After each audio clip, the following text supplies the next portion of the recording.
Welcome everyone to today's Seedbox event, which is part of the seminar and talk series in environmental humanities here at Tema, under the heading Green Room since this spring, right? This is a newly minted name for the series. Before it was EH Forum or something like that, but now it's Green Room. This series runs, as you all know, almost weekly, and you can find the calendar for the series at the Seedbox website. And I already now want to remind everyone of the event next week, because it's a double event where Emily Felton will defend or present the part of her PhD progress, and she's a PhD at Seedbox and at Tema M. And it will be followed by a lecture by visiting Professor Fiona Cameron from Western Sydney University, who will be talking about the museum collections as more than human things. So that would be a nice Tuesday as well next week. But first there is today, and for today's event we have a guest from quite far away, and I'm very happy to welcome here today and introduce to you Christina Gerhardt, visiting scholar at UC Berkeley, and an associate professor of environmental humanities, film and German studies at the University of Hawaii. Really happy to have you here. Glad to be here. Christina's academic work covers a number of issues and is manifested through many activities on the field of environmental humanities and literature. She is associate editor of ISLE, Interdisciplinary Studies in Literature and the Environment, which is a quarterly journal of the Association for the Study of Literature and the Environment. She is also the author of the Atlas of Remote Islands and Sea Level Rise, and the editor of the volume Climate Change, Hawaii and the Pacific. Besides being an academic, Christina is also engaged as an environmental journalist, covering the annual UN climate negotiations, renewable energy and related questions for a number of publications such as Grist.org, Nation and the Washington Monthly. As an academic scholar, she has held fellowships from the Fulbright Commission, the DAAD, that is the German Academic Exchange Service in Berlin, and the NEH, and she has been a visiting scholar at Harvard, the Freie Universität in Berlin, at Columbia University in New York, and she's also taught at UC Berkeley. Her academic writing has been published in numerous journals such as Film Quarterly, Film Criticism, Mosaic, New German Critique, and in edited volumes such as My Ocean Guide and Water and Atlas. And water is also surrounding the topic of her talk today, which, as you can see, has the title Atlas of Remote Islands and Sea Level Rise. Once again, we're really happy to have you here at Seedbox, and so please, Christina. Thank you. Thanks so much. I'm so excited to be here. I've been tracking with really keen interest on the website since the announcement came for different fellowships and scholarships. The roster of people who you've brought through the doors here, and I'm just totally impressed. So I'm really excited to be here. I want to thank Lauren Lafauci for opening the door for me to be here today. And I want to thank Jesper Olsen for the invitation, and also Bjorn Perenrud for the work to make my visit possible. We met at ASLE, the Association for the Study of Literature and the Environment, last summer. And the mention of my project seemed to garner interest. So I'm really excited to talk about my project today. Today's talk relates to my new book project, the title of which Jesper already mentioned, Atlas of Remote Islands and Sea Level Rise. I find the parenthetical in the title to be sickeningly 90s. And I keep taking it out and putting it back in. And over the course of my talk, you will understand why it's there. And I'd love if you tell me what you think I should do with this quandary, because titles matter. I'm really grateful for the opportunity to share work related to this book project. I also look forward to the Q&A today. The project is very much, this is an answer to your question, Jesper, at the beginning stages. And I think books, in my estimation, are always a barn raising, which is that I don't believe in the author, single author, cult, Goethe, whoever it is, author with a capital A. I think books are a result of this kind of discussion. And so I think it's a privilege and an honor to have this opportunity, and I really look forward to hearing from you as well. The project and my talk today draw on and bring together three fields And then as I listed them up, I realized there were 3 or 6, depending on how you count. Geography and cartography, and this is also what I'm going to talk about, like these 3 components in my talk today. Geography and cartography, environmental studies and environmental humanities, and then thirdly, literary studies and creative nonfiction. So I'm going to discuss theories, I'm going to discuss studies or approaches related to each of these 3 fields. And let me just start then right away with geography and cartography. If I could have the next slide, please. Thank you. Artist and geographer Trevor Paglen coined the term experimental geography in an article that was entitled, you'll notice a theme here, Experimental Geography from Cultural Production to the Production of Space. And this was published in the edited volume, Experimental Geography. The concept refers to and builds on the work of Nato Thompson. He's the editor of this volume, and he wrote in his article, next slide please, in 2 directions of, quote, geography as art and art as geography.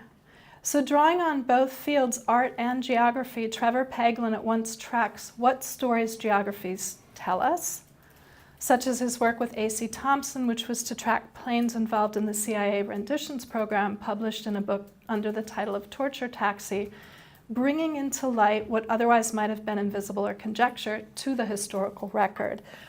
So the work that Trevor Paglen and A.C. Thompson did in Torture Taxi is they went to the desert in Nevada, southwest US.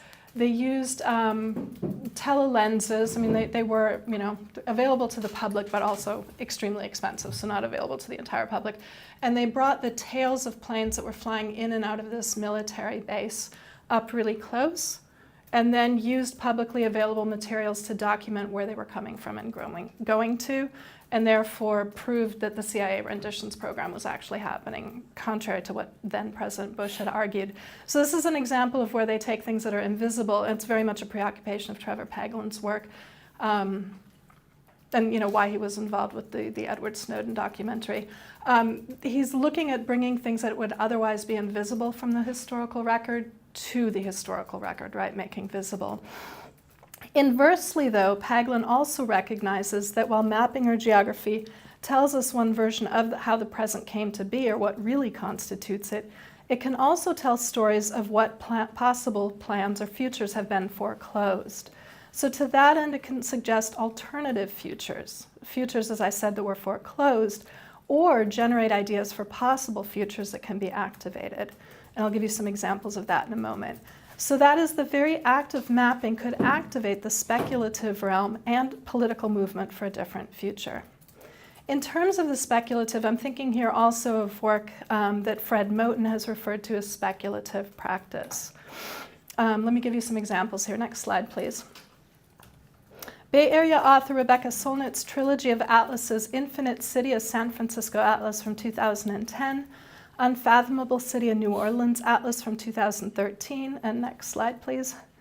Most recently, Nonstop Atlas, a New York City Atlas from 2016, does exactly this type of work, at once recovering different histories, for example, linguistic or musical, and suggesting different futures. So in the last atlas that you see here on the right, New York City Atlas, Nonstop Metropolis, for the linguistic and the and also the musical diversity, she has a map that documents the musical richness and diversity of New York City. In another one, she documents the incredible linguistic diversity of New York City. And of course, one can translate this, into different contexts in Sweden, I'm sure. They also suggest different futures. For example, next slide, please. For example, in one map that was published in Nonstop Metropolis and also as the cover of the New Yorker magazine, she relabeled all the New York City subway stops with New York City women's names. And this renaming, of course, calls attention to how men's names dominate. Women's names are less prominent in public monuments, at least in the US context. Happy to learn more about Sweden. Thereby also erasing women's contributions to history. And of course, when I talk about this example, which relates to women and their visibility or invisibility in history, or making them visible, one could also take this and extrapolate from this in terms of race, big debate in the US going on around that, in terms of class politics, etc. Go on down the list. It also suggests an opportunity to do better. So I referenced Trevor Paglen and Nato Thompson's articles in Experimental Geography because it works to connect and bridge disciplines and approaches. It also, as I mentioned, engages in this way than the speculative. My project very much stands in the lineage of these methodologies. So let me turn from the geographical framing to the environmental components of this project. And part of this was published in the call for this, in the title for this talk or abstract for it. In Let Them Drown, the 2016 London Edward W. Said lecture, reprinted in the London Review of Books, Naomi Klein called attention, as Rob Nixon in Slow Violence and the Environmentalism of the Poor had done, to the nexus of climate change, colonial racism, and poverty. But she shifted the spotlight onto oft-overlooked low-lying island states. And I have to say I was frankly really surprised when I read her article because I never expect low-lying small islands in the middle of the Pacific to come up much of anywhere. Their current situation is dire. Next slide, please. On May 6, 2016, scientists announced that 5 Solomon Islands have disappeared due to rising sea levels. Last year, 3 more islands were found to have disappeared in the region. Most recently, next slide, please. Just 2 weeks ago, on April 25, 2018, a new study commissioned by the United States Department of Military was published in the journal Science Advances. It found that, quote, more than 1,000 low-lying islands risk becoming uninhabitable by the middle of the century, or possibly sooner because of rising sea levels, upending the populations of some island nations, end quote. I'm just going to put this out there. I usually don't, but I feel like for this audience I can. Both because I'm not in the US and also because of the focus of the seed box and people I assume aligned with it. I'm bracketing a bunch of things that I'm happy to talk about more, which is that it's obviously not only sea level rise that makes these islands disappear, so the ecosystems, of islands sinking, and then sea level rise, is a more complicated thing. Another thing I'm happy to talk about a bit more is the very bizarre or interesting fact that the US Department of Military has been at the forefront of recognizing and calling attention to climate change and what one can do with that fact and observation that stands so often very much in contrast to the policy of the US government, whether it's under the current representative, I'll just say, or under the Obama administration. My new book project bridges environmental science and environmental humanities, as mentioned, cartography and geography, visual arts, literary studies, and creative nonfiction, to share the impacts of sea level rise on low-lying islands and also to show and demonstrate solutions being put forward to address them, very often by the Pacific Islanders themselves. Addressing climate change's impacts is very much a social and environmental justice project, since it tends to affect the world's poor and people of color disproportionately. Pacific Islands are some of the regions most impacted by sea level rise, but according to the International Panel on Climate Change, or the IPCC, they have been responsible for producing merely 0.03% of global CO2 emissions. Next slide, please. And there's a couple coming up. Scientists just reported last week, that is May 3rd, that for the first time since record keeping began, CO2 emissions measured at Mauna Loa Observatory in Hawaii were reported to have risen, next slide please, above 410 parts per million for an entire month, for the first time since record keeping began. In this case, in the month of April. Next slide please. And then that's it for a bit. CO2 emissions were previously at 280 parts per million in 1880, where they are estimated to have been for 8,000 to 10,000 years, depending on how one parses it, more or less, as you can see by the variation in the slide behind me. When we hear these reports, it's key to bear in mind the inequity in both the production and the impacts of CO2 emissions. In this regard, addressing the issue of sea level rise and of climate change offers, as Naomi Klein has argued in the closing section of This Changes Everything, Capitalism versus the Climate, an opportunity for the, quote, unfinished business of liberation, end quote. That is, it offers an opportunity to address centuries-old inequities of colonization, of racism, and of imperialism. The climate crisis, Klein argues, is not an issue but a frame. So what she does in her book is she argues against the perception that the climate justice movement is narrowly focused on the environment and pinpoints that it's also focused on democracy, on resource access, on resource control. If climate change necessitates a radical retooling of our economies and infrastructures, Why not retool them, she asks, in a way that deals not only with the climate threat, but also with social justice, economic justice, and racial justice? That is, why not do so in a way that ensures environmental justice? Island nations in sub-Saharan Africa have been hardest hit by the twin effects of poverty and of climate change. A 2012 World Bank report revealed that of the 20 nations with the highest annual average losses in gross domestic product resulting from climate change-related storms, so of 28 are in the Pacific. As mentioned, climate change impacts the world the most, and according to Oxfam, half of Pacific island populations live in poverty. So as you can see, very different institutions share these views. The ones that I've mentioned here, the World Bank and Oxfam, usually not, on the same page in a conversation, as well as the United Nations and the Alliance of Small Island States, which represents low-lying and small islands at the annual UN climate talks, as do, of course, the individual nation states themselves. Islands that are predominantly in the Pacific, but also elsewhere in the Atlantic, in the Indian Ocean, and of course it goes without saying after last fall, in the Caribbean, are already experiencing the devastating impacts of climate change, and these are, of course, only projected to increase.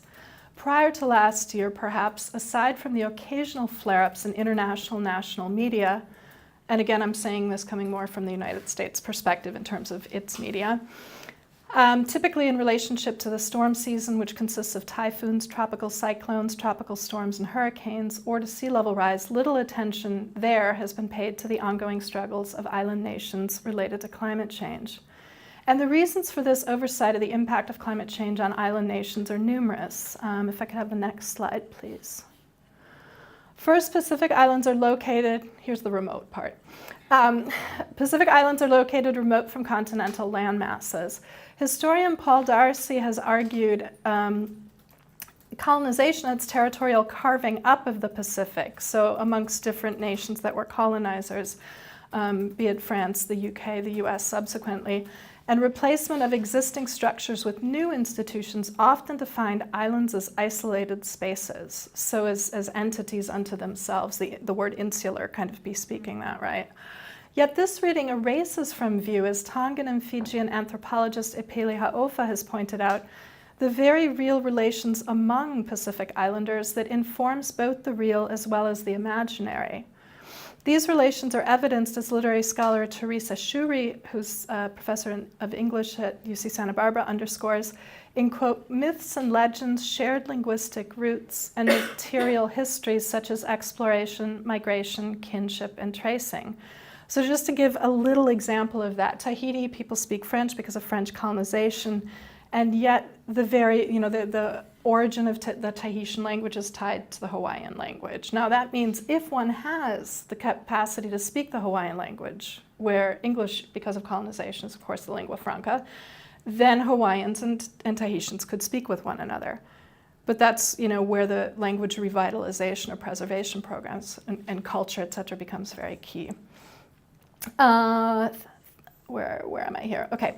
Theorists such as, this is continuing the quote from Shuri, theorists such as Epeli Hau'ofa and Albert Wendt, Shuri states, flip or undo the European tendency to isolate the land from the sea and use the word Oceania to connect all the sea, the islands, and all of their life, end quote, and histories and cultures and languages, etc.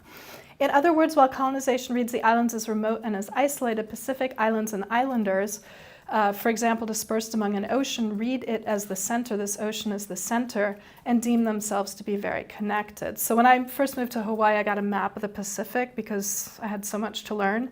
And I put it on my wall, and on the two sides were the Asian continent and then the North American continent.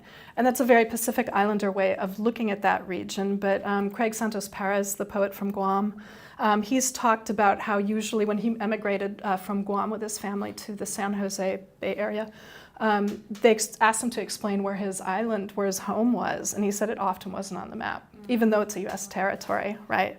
Or if it was at the margins. So this is the kind of thing I'm getting at here, which of course relates to mapping and colonization, yada, yada. Given colonization's hegemony and discourse that shaped historical, cultural, and geographic narratives, this framing has had lasting impacts, and I would argue, with environmental studies and humanities too. Second, relative to the world population, a very low proportion lives in the vast region of the Pacific Ocean. As Henry Kissinger, National Security Advisor from 1969 to 1975, awarded the Department of Defense's Distinguished Public Service Award on May 9, 2016. I couldn't help but note that that was a couple days off from the Solomon Islands disappearing. Famously quipped about the forced relocation of residents of Bikini Atoll in the Republic of Marshall Islands to make room for the US military's nuclear testing on their home island, quote, "There's only 90,000 people out there, who gives a damn," end quote. So then population density becomes a way of creating hierarchies between regions, be they continents and islands, or on continents between urban and rural regions. So I think this becomes an issue vis-a-vis climate change and sea level rise too, when we talk about which regions get prioritized, and they're often cities, right? Thirdly, the colonialism, and fourthly, current day neocolonialism or imperialism informs these aforementioned readings of Pacific Islands as remote and isolated rather than as connected and part of an oceanic network, and as sparsely populated and therefore less important. It also manifests through disproportionate use of Pacific Islands for nuclear military tests by France, the UK, and the US. I was thinking of saying NATO allies just to underscore that they are NATO allies, knowing that Sweden isn't. I'm just to push that forward. And for military bases, as well as a disproportionate level of Pacific Islanders in the US military. And then fifthly and lastly, climate change-induced sea level rise itself needs to be considered more carefully for its root causes. Next slide, please. And I didn't have time to look this up, but I think I'm referencing people who are close by. In 2014, The Geology of Mankind, A Critique of the Anthropocene Narrative, Andreas Malm and Alf Hornberg, inquiring into the argument associated with the concept of the Anthropocene, take issue with the argument that humankind in general, of course the anthropos, Greek human being of the Anthropocene, caused climate change. Quote, "The fossil fuel economy," they state, "was not created nor is it upheld by humankind in general," end quote.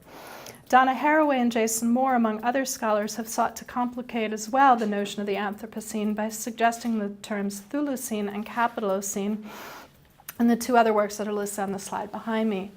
Energy usage, both historically and currently, varies radically by geography, class, race, income, among other factors, as Malm and Hornberg outline in their article. In other words, the historical responsibility for having produced, and thus for addressing climate change, rests with the so-called developed world.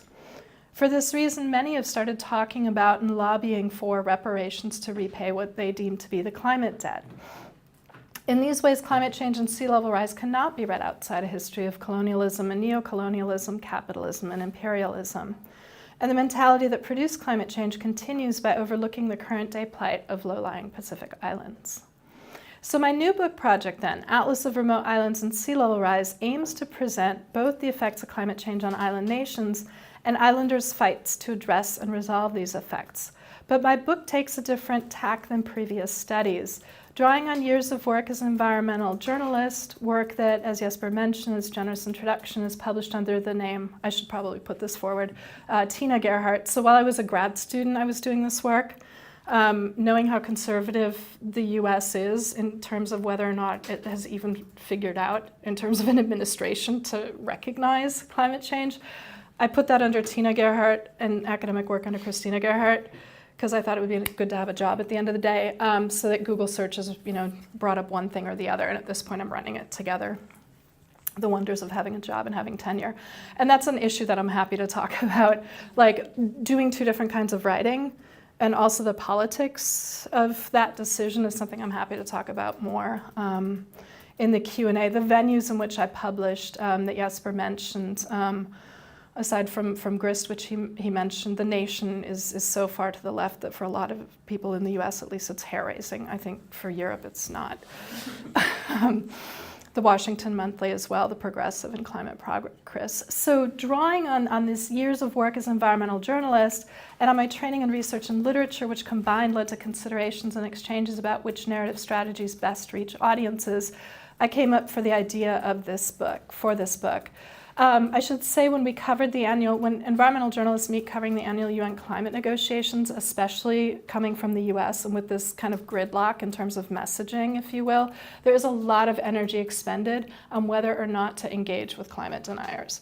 I refuse to engage because I think it's like with any issue, I mean, of which we have way too many examples in the US right now, there's this kind of a fill in the blank with some ridiculous theory here, and you can either focus on that or you can focus on the actual issues and getting work done on them. So that's my position, but I thought these debates were really interesting. So the idea for the book, it's intended to be playful and serious, to make both a visually engaging and an intellectually rigorous intervention in climate change debates, focusing on oft overlooked regions of the world, remote islands. I should say too, in reviewing my talk, this is the first time I'm presenting it in Europe, right? So I just feel like the kind of trying to get the message out there, which is such a challenge in the US, is a little bit different. We need to be playful, we can't be too serious. There's so much of this that's shaped by addressing a US audience or shaped by US politics and what it is and isn't. So I'm just going to put those disclaimers out there. Covering the UN climate negotiations like for 2 weeks, every year for a while, really made me aware of the challenge of conveying the science to a lay reader, because I was publishing in non-scientific journals.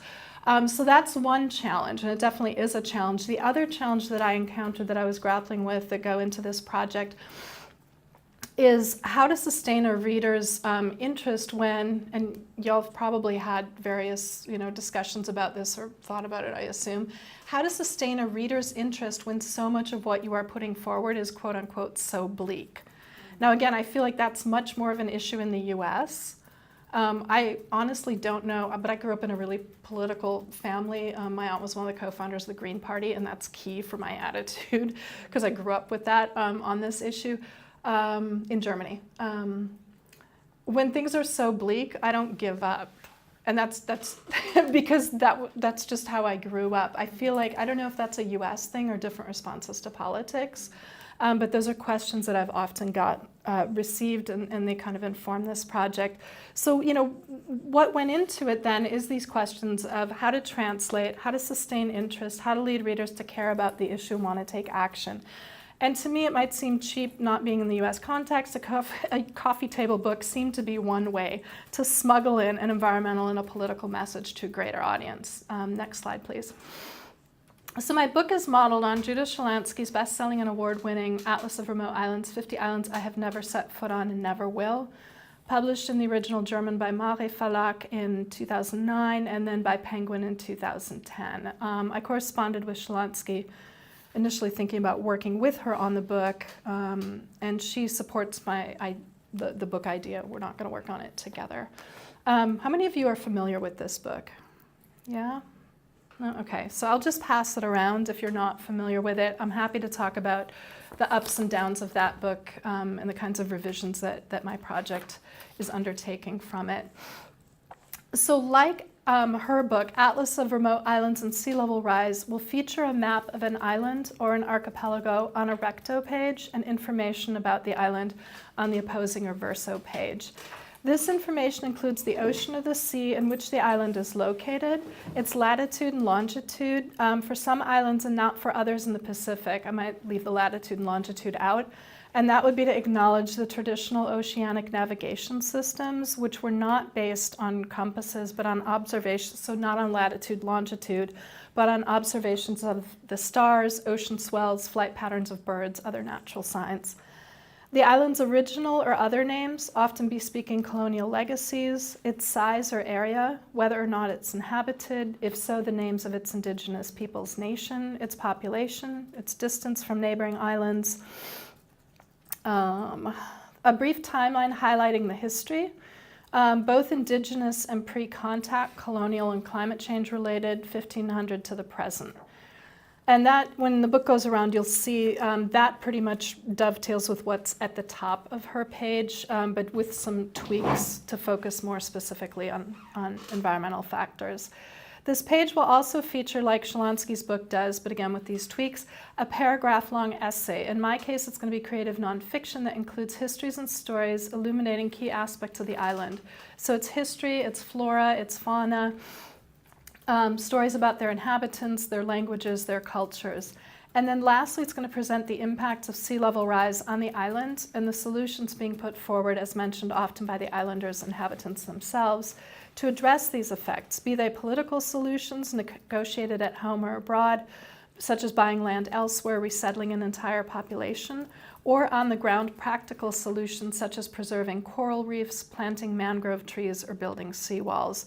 Some of this also involves discussions of the different kind of geological matter that different islands consist of, because that makes a really huge difference, the porosity, how porous it is in terms of sea level rise and what can be done. The maps offer a bird's eye or a vertical point of view with full awareness of the problematic historical overtones of that kind of vantage point of the island, with concentric circles around the island that highlight the sea level rise currently, and then as it's projected, the projected sea level rise for 2050 and 2100. The maps also offer a lateral or a horizontal point of view of the island, showing again current sea levels and projections for 2050 and 2100, and what infrastructure will be underwater. So this is typically airports. In the US, the examples that easily come to mind include the Boston Logan Airport in Boston, John F. Kennedy in New York, I guess LaGuardia actually too, SFO, Oakland probably too, in the San Francisco Bay Area region, LAX and LA, to name just a few examples. Highways, definitely the Coastal Pacific Highway 1 in Hawaii. Pretty much all of the islands are ringed by highways, so those are pretty much all going to be underwater. Power plants, both nuclear, which rely on water to cool them, and other kinds of power plants, and then water treatment facilities, which is, of course, takes away everything we don't want to be near that gets flushed down the toilet, and is also the source of our fresh drinking water. I'm aware that sea level rise doesn't impact uniformly, and I should say too, when flying into Stockholm and then having flown in previously to Gothenburg, it seems to me, and I'm again curious to learn more about Sweden too, that the airports, these two at least, that the airports in Sweden are set back a bit more from the water than the other ones that I've listed. And I'd be curious to hear if the other things that I just mentioned are as well, and then if so, if that was by design to deal with sea level rise, again, knowing that the effects here are going to be different than the other areas that I mentioned, if that was by design to plan for sea level rise and its effects. So let me turn now to reasons for sea level rise, might be familiar to some of you in case they're not, and then sea level rise's impacts specifically on islands. Sea levels rise mainly as a result of three factors, and each one of these is created by global warming, climate change. First, increased ocean temperatures lead to thermal expansion. So when water heats up, it takes up more space, it expands, takes up more space. Second, melting glaciers, as you undoubtedly know here, given the proximity to Greenland. Sorry, that's coming up third. Second, melting glaciers and ice caps are responsible for higher sea levels. And then third and last, the ice sheets in Antarctica and Greenland have melted at rapid rates, and they contribute to sea level rise. Next slide, please. And there's a couple coming up here. In February of 2018, the Proceedings of the National Academy of Sciences released a new report stating that this melting, specifically, is accelerating, could lead to twice as much sea level rise as previously thought, and that it's up from 1 meter by the century's end to over 2 meters by the century's end. Of course, these figures vary. Different figures get cited by different scientists, and then they always get updated to generally more extreme levels. Last month, in a new study published in Nature Geoscience, next slide please, researchers found that ice sheets in Antarctica are melting away at its base, which has not been detected because it's below the sea surface and could soon overtake Greenland to become the biggest source of sea level rise. I have to say, when this study was released, I was somewhat surprised. Scientists didn't take into account and didn't have the machines to detect melting at the base. I mean, just to me, that's where it's resting in the water. Like, it seems to me, the proverbial image of the iceberg where the majority of it is underwater, it seems to me that one would want to track that and have the instruments to track it. So I was a little surprised by that. Tools for checking predictions for different locations in terms of sea level rise are easily available online. You may or may not be familiar with them. In case you're not, I'll just mention them. And again, I think more for the US context, but I'm not sure. Next slide, please. Through climate central surging sea sites. And then next slide, please. The United States National Oceanic and Atmospheric Administration, or NOAA's sea level rise viewer. Have people used these before? Either surging sea? Okay, so surging seas was the other one. Climate Central Surging Seas, and then this one is NOAA's Sea Level Rise Viewer. So basically for most of these you can type in a city and then it gives you a ruler, and you can put in a year or you can put in an amount of rise. That's how they typically work. Next slide please, after you're done photographing this one. So let me turn now to the maps that I've actually created and share a map that I made together with cartographer Emily Bush, and through it illustrate the effects of sea level rise on islands. This is a map that was just published in one of the books that Jesper mentioned at the outset. This is published in Water and Atlas. It's a book produced by the Oakland, California-based Guerrilla Cartography Collective. A number of people involved with it come out of the Department of Geography at UC Berkeley, which is really well known for its critical geography. Trevor Paglin comes out of that program too, amongst many others. Their previous book focused on food, and it was published in 2013, and both of these books can be downloaded for free as PDFs under the Creative Commons at guerrillacartography.org, so the web address that's on the slide behind me. Let me get these maps out.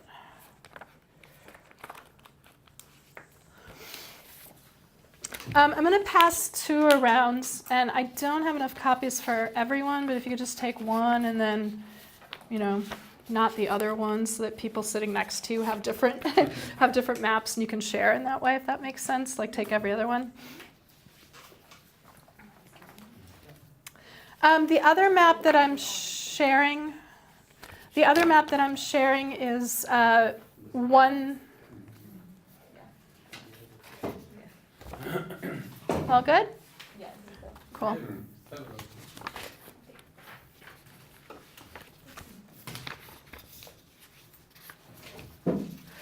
The other map is of Hawaii, and this is one that I produced together with a graduate student, with Michael Johnson, who's a graduate student at UC Santa Barbara in geography. And this was for me really, I'm not trained as a cartographer, I'm trained in critical theory, German studies, and film. And so I really wanted to figure out, as much as I've trained myself in environmental science, I knew this was going to be really difficult, and with all the computer technologies that one needs in this day and age to generate good maps, that working collaboratively with a specialist would be the best way to go. I also thought it would exemplify environmental humanities work at its best in terms of working collaboratively. And from the humanities, in terms of environmental humanities, bridging and working with social sciences. And they were a lot of work. I'm happy to talk about the process a little bit more. Neither of them look anything like what I have in mind for my book, which I aesthetically would like to have much more like Shalonsky's book. They were merely for the process of learning how to do this collaboration. So there's the one of Hawaii, and then there's the one of the Marshall Islands. And then if I could have the next slide, that would be great. So the map behind me shows the Republic of Marshall Islands, and hopefully you have that somewhere with someone so you can share it. The Republic of the Marshall Islands, it's located, as you can see in the image to the top, on the top left, the little box there. It's located about halfway between Hawaii, which you can barely make out there in the middle of the Pacific, and Australia to the west. The Marshall Islands consist of 5 single islands, 2 archipelagic island chains that are made up of 29 atolls. And then each of these chains consists of many small islets, about 1,000 in all.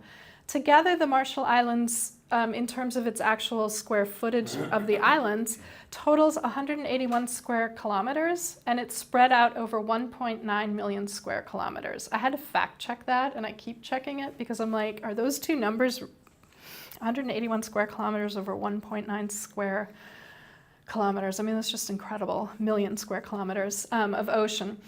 So a little side note about this expanse of water, the region of Micronesia, of which the Marshall Islands forms a part. Brian Russell Roberts and Michelle Ann Stevens recently pointed out in their introduction to archipelagic American studies, decontinentalizing the study of American culture, while, quote, every grade schooler in the United States is taught to view President Thomas Jefferson's 1803 Louisiana Purchase as a landmark event in U.S. history, one that, as the narrative goes, doubled the size of the United States, end quote, it pales in comparison to the, quote, seldom discussed Cold War instigation of a U.S.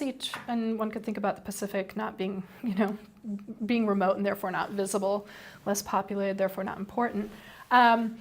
It pales in comparison to the, quote, seldom discussed Cold War instigation of the U.S. trusteeship in Micronesia, which more than doubled the size of the United States again in terms of total land and water area, thereby constituting a massive geographical grounding for it as the dominant Pacific power, end quote. Another thing that comes up here is the fact that not only continents mattering more than islands, but land matters more than ocean, to some. Yeah, we can talk about that more. I understand well the importance of the nautical and of naval history too. But about half of the nation's 55, so of Marshall Islands, 55,000 residents live on Majuro Atoll, which is the one that you see behind me, which is also where the capital is located. Unemployment stands at a whopping 36%. And as a result, an estimated 20,000 Marshallese have emigrated to the U.S. in search of work. They have the right to live and work in the U.S. as a result of the Compact of Free Association, COFA, C-O-F-A. This agreement establishes a relationship between the U.S. and 3 Pacific Island nations, the Republic of Marshall Islands, the Federated States of Micronesia, and Palau. COFA allows, among other things, the U.S. military to station and operate its armed forces in these compact areas, and in turn, the island's residents have the right to numerous federally funded services, inasmuch as the U.S. has them, and also, among other things, the right to reside in and seek employment in the U.S. And you can imagine how that discourse goes when people, from, say, for example, the Marshall Islands Bikini Atoll was used for nuclear testing. So people then emigrate to the U.S., avail themselves of U.S. services for health care. And then there's a very negative discourse in Hawaii, where a lot of people from the Marshall Islands live, about this use of funding that's totally legitimately being afforded to them. But it burdens the healthcare system of Hawaii. And this kind of a situation is only going to increase, right, with sea level rise. And of course, in thinking about presenting this work here and knowing very well Sweden's incredible, I'll take that back. I'll let you fill that in. That Sweden's position vis-a-vis refugees and the number of refugees that have migrated here from different places. I can only imagine, even if one wants to say, well, sea level rise isn't going to impact us here as much. Indirectly, of course, it will due to this kind of migration, right? So this is one reason why I think, this issue in that way then manifests globally, whether or not it's manifesting locally in terms of sea level rise. Rising sea levels have numerous effects on low-lying islands. As ever, there's commonalities, there's patterns, and there's also differences in these impacts across different geographies and geologies. And that's one of the main projects of this book, is to tally up enough of the commonalities or shared issues that readers get a sense of it by the book's end, but to track the differences enough to pay respect to each island and its differences and to not become redundant and repetitive. First, even what seems like a very small increase measured in a few meters can devastate coastal habitats, making them uninhabitable. On average, the Marshall Islands sit less than 1.8 meters above sea level. They range from a few dozen meters to 1.6 kilometers wide. Additionally, the combination of higher sea levels and increased storm seasons, both in unpredictability and its intensity, leads to storm surges, and then this surging seawater floods housing. This increasingly vulnerable habitat often leads residents to relocate. So on the map behind me, you can see parts of the atoll that are in white, and those are the parts that have already been flooded. You also see some of the images here of what the spaces look like when they're flooded. So this is what we're talking about. King tides, is that a concept that is used here in Sweden? It's when it's the full moon and the tides are higher. So already in a lot of, in many parts of the world, in San Francisco, for example, where rising sea levels are really impacting already, people are being encouraged to go out and take photographs of what they see during these so-called king tides, because they're indicators of future shorelines. And that's a great example of civic engagement, of citizen science, of getting students, it's something you can do with students. It involves the digital humanities, it's crowdsourced. There's all sorts of things going on with this kind of project where you can actually get students out of the classroom into their neighborhoods and areas and have them documenting the kinds of things that are going on. So what you see here in these images then is the kind of thing that happens at flooding, which happens regularly with king tides during the full moon.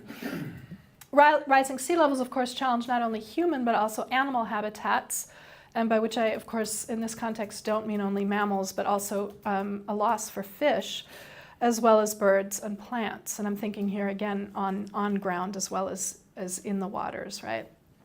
Rising sea levels flood agricultural lands and they upset the balance of soil salinity, that is the salt content in the soil.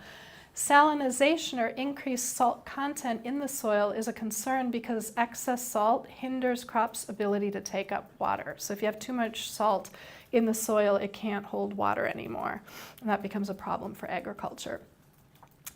Global warming also leads to droughts and depleted wells. Thus, low-lying island nations typically face water scarcity.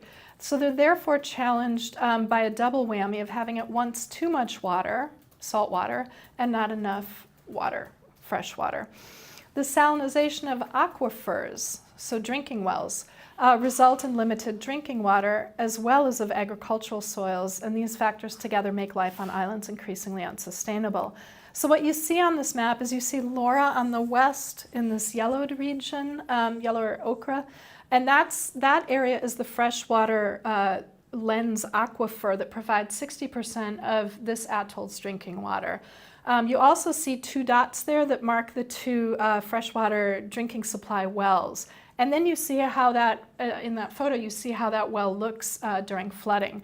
And of course that means that the potable freshwater has now been salinated, right? And that, of course, impacts the humans, the agriculture, the animals, etc. Again, the maps that I plan to include in my book are going to look very different from this one, but I wanted to give a sense by showing this to you of some of the impacts of sea level rise and also how to map them. Let me zoom out from the Marshall Islands and islands. Next slide, please. Sea level rise is not only going to affect island nations. Almost half of the US population, so 40%, to be more specific, lives in coastal states and cities. In other words or numbers, it's estimated that 13 million US residents will be impacted. In particular, and in order of impact, in the states of Florida, there was just a report this week released about the end of the Everglades. The states of Florida, Louisiana, California, New York, and New Jersey, all states along the eastern seaboard will be affected.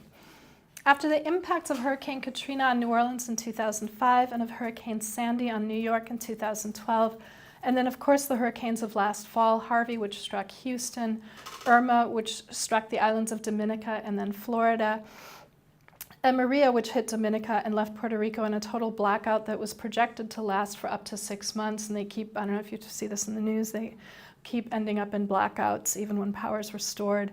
They relapse, have all underscored the devastating impacts the increased hurricanes can have. And they're increased in number and intensity related to climate change for 3 reasons. First, sea levels are higher. Second, the oceans are warmer, and when the water temperature is higher, it makes a storm more intense. And then third, not only is the ocean warmer, the air is warmer, and warmer air holds more moisture than cooler air. So it leads to more intense rainfalls, these kinds of things that we've been seeing. With regard to hurricanes or tropical storms and sea level rise, Pacific Island nations are the canaries in the coal mine. That is, what happens to them is also a harbinger or a forecaster, a predictor of the future that awaits the residents of coastal cities and shorelines. Internationally, the cities projected to be affected most include but are not limited to Guangzhou and Shanghai, China, Hong Kong, Mumbai, India, Amsterdam, Netherlands, Lagos, Nigeria, Manila, Philippines, Dakar, Senegal, and Ho Chi Minh City, Vietnam. And then the next slide, please. Last November, The Guardian UK published 2 articles based on their findings that call attention to sea level rise. One was entitled From Miami to Shanghai, 3 degrees of warming will leave world cities below sea level. And then the next slide. The other one was entitled The 3-Degree World Cities Drowned by Global Warming. The difference between continental cities and island residents on continents can retreat from these cities inland. Yes, hardship, but for many islands, sea level rise may spell the end of their nation's very existence. That means the geographic place, the history, the languages, the cultures, etc., attached to it. Although a plethora of books devoted to climate change and to effects on island nations exist, most studies that I have found are scientific. By providing a book-length study of the effects of climate change on islands and solutions to them through cartography and geography, environmental studies and environmental humanities, literary studies and creative nonfiction, Atlas of Remote Islands and Sea Level Rise intends to contribute both a new experimental geography and a new environmental humanities approach to climate change that grapples with some of its most pivotal debates about rising sea levels and drowning islands, about climate refugees, which yes, I think should be a term, and I'm happy to discuss that more in Q&A, about climate change's effects and the solutions to them. Lastly, let me hand out 3 to 4 text samples from the book, and then I will be closing. These are based on my first forays into research for the book. Again, same disclaimer as previously. Stylistically, they have much more of a tone of environmental journalism still. So they're my research into the environmental issues. They don't have the fluidity that I want in terms of the creative fiction, nonfiction.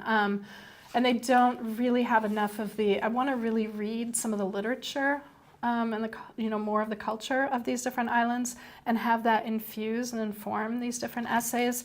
And that's also missing from here. So there's one. And again, same with the other one, just 2 on that side. Just so you get a sense of what I view this project to look like. Here's a couple more. Here's a few more on this side. And then here's the text for the Marshall Islands, which is somewhat similar to the other one. So there's just a couple, just to give you a sense of some of these, some of the work that I'm doing. So currently what I'm doing is I'm carrying out the research about the impacts on each island. I'm conducting interviews via Skype right now, not visiting yet, with representatives from local government and nonprofit organizations who can delineate better the specific climate change effects that their community are currently experiencing and how they're working to address them. I'm also interviewing local residents to hear how climate change and rising sea levels are affecting them in a range of ways. So this could be including but not limited to agriculture, business, healthcare, transportation, their daily lives and their routines and how they're changing them in response. I also plan to conduct site visits to some of the islands to see firsthand the impacts, be they the eroding shorelines, the damaged protective reefs, or contaminated freshwater wells that contain excessive salinization from sea level flooding, rendering the water, as mentioned, undrinkable, useless for crop irrigation. I also plan to carry out research related to islands that have been selected because they are most, so the islands that I plan to include have been selected because they're the most impacted by climate change and because they span a wide geographic range. So they're going to be spanning, including Antarctica, the Arctic, the Atlantic, the Indian and Pacific Oceans, and then this isn't an ocean, but I had to include it for obvious reasons, the Caribbean Sea. By drawing on and combining environmental studies, environmental humanities, cartography, and mapping, as well as the literary studies and creative nonfiction, what I intend for this volume to do is to be of interest to academics, of course, but also to a general audience, to people working in think tanks, to non-governmental organizations, as well as policy advisors in government. I thank you for your time, and I look forward to the discussion. And the next slide, please.